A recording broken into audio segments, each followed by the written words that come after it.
Berlin has been in total darkness for 5 days now. A nighttime sabotage in Berlin has left tens of thousands of homes without electricity in freezing weather. And let me remind you that since January 3rd, almost the entire city has been plunged into darkness.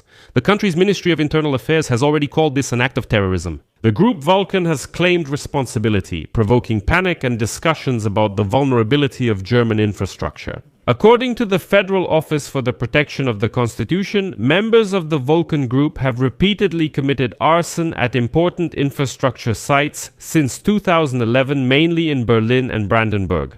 But the group became active again precisely during the period when Russia began staging drone provocations in 2025. In this episode, we'll break down what happened in Germany, how Berlin is living without electricity, and who the Vulkan group and Sviazanost are. My name is Alexei Pichi. Let's discuss this topic together, but before we start, I ask you to subscribe to the channel, like this episode, and leave any comment under this video. This really helps a lot in promoting content on YouTube. I would appreciate your comments, and be sure to subscribe to my Telegram channel, Pichi News. The link is in the description of this video. There we publish breaking news as it comes in. So, let's go through everything step by step. In the southwest of Berlin, on January 3rd, tens of thousands of residents were left without electricity. A winter night with temperatures approaching zero became a serious challenge for the residents of the German capital. Thousands of families had to spend the night at friends' places or seek warmth at emergency shelters because of the lack of electricity and heating. By the way, Ukrainians in Berlin are already setting up resilience centers because they understand what this is like. At first, 45,000 households and 2,200 businesses lost power. By the night of January 4th, energy workers partially stabilized the situation and restored power to about 7,000 consumers. And as of that day, 38,000 households and more than 2,000 commercial enterprises were still disconnected from the grid. Under normal conditions, replacing such high-voltage cables that were burned takes about 5 weeks, but now specialists are trying to create a temporary solution in a much shorter time frame. The grid operator reports that full power restoration will not be possible before the second half of Thursday, January 8th. Let me remind you that the accident occurred early on January 3 when a cable jumper over the Teltow Canal supplying power to the plant caught fire. As a result of the fire, key main lines were damaged and the police are investigating the incident as arson. As a result, on January 6, responsibility for this sabotage was claimed by the left-wing radical group Vulkan, stating that the target was, quote, fossil energy. This group described their action as being in the public interest, stating that the arson was directed against energy greed and the growing influence of technology companies. The police consider the statement credible. The Vulkan group, let me remind you, previously carried out sabotage in Brandenburg, setting fire to a power line near the Tesla factory in March 2024. But that's not all. Bürgermeister Wegner and Senator for Internal Affairs Iris Spranger called this arson an act of terrorism. And the German Minister of Internal Affairs, Alexander Dobrindt, also noted that this was a deliberate, planned attack. The Berlin power grid operator noted that the events of January 3 bear signs of a politically motivated sabotage, similar to the September 2025 attack in the southeast of the city. That time it took 2 days to restore the power supply, and journalists themselves called the incident the largest blackout in the German capital in the past quarter century. The lack of electricity caused a whole range of difficulties. Most heating systems, even gas ones, don't work without electricity because they require power for pumps and control systems.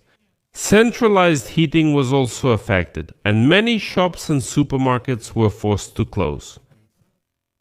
And law enforcement warned about possible disruptions in mobile and landline communications. City authorities have opened heating centers in churches and administrative buildings where residents can warm up, charge their phones, and get hot drinks. Emergency aid centers have also been set up at religious, youth, and sports centers. In dark areas, police patrols have been increased and additional lighting towers have been installed to improve safety. An inevitable comparison, of course, was made with Ukraine, which has been suffering from Russian attacks on its energy sector for the 4th year now. And many Germans experienced what Ukrainians have been feeling for 4 years now.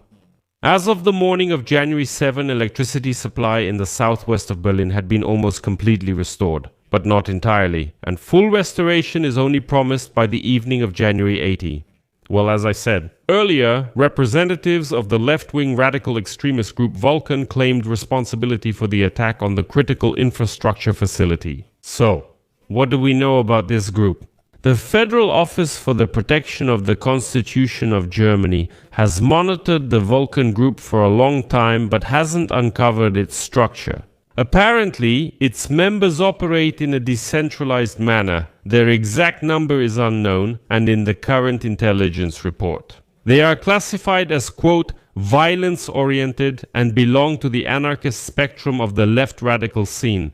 But interestingly, these anarchists choose infrastructure objects as their targets. These are cable shafts along railway lines, radio masts, and power lines. And through various acts of sabotage, they want to demonstrate the vulnerability of infrastructure, disrupt public order, and cause significant material damage. At least that's what the German intelligence services believe.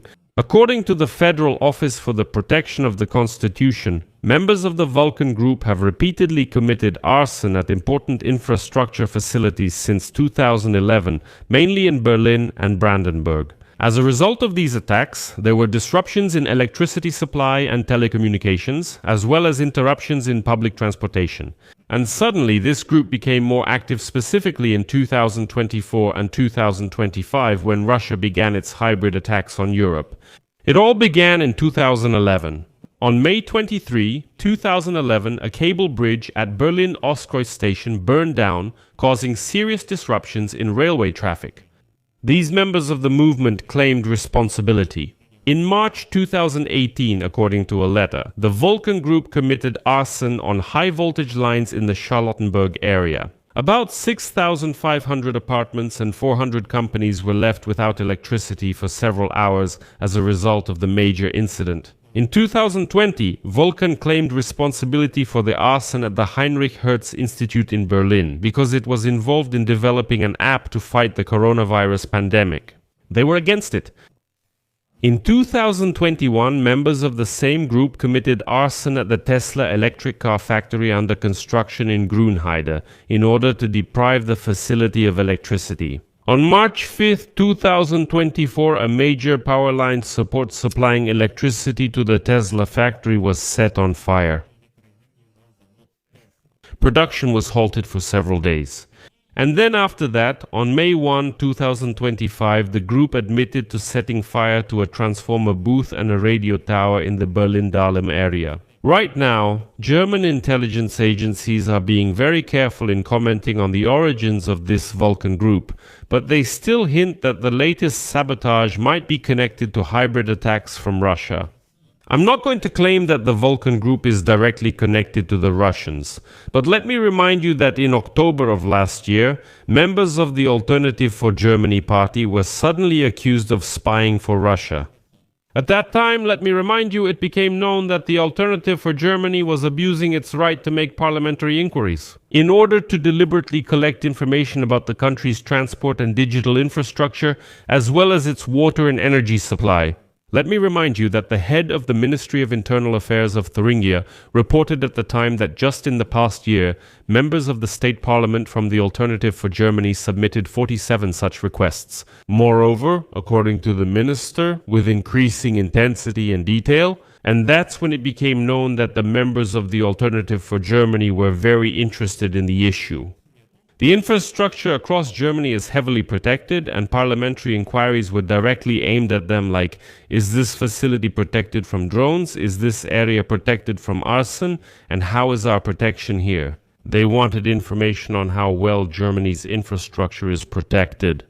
And now, 2 months later, as we can see, that very infrastructure came under attack, and Berlin ended up in a total blackout. So I won't make any claims, but as they say, draw your own conclusions. Could these two stories be connected?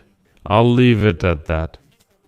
Share your opinions and conclusions in the comments below this episode, subscribe to the channel, hit the bell, and don't forget to like if you found this episode useful or the information interesting. You can support the work of this YouTube channel financially with any donation or subscription using the links and details provided. In the description of this video it says support the channel Alexei Peci. Choose any format that's convenient for you. I will be grateful for any support from you. That's all for now. Take care of yourselves. Goodbye everyone.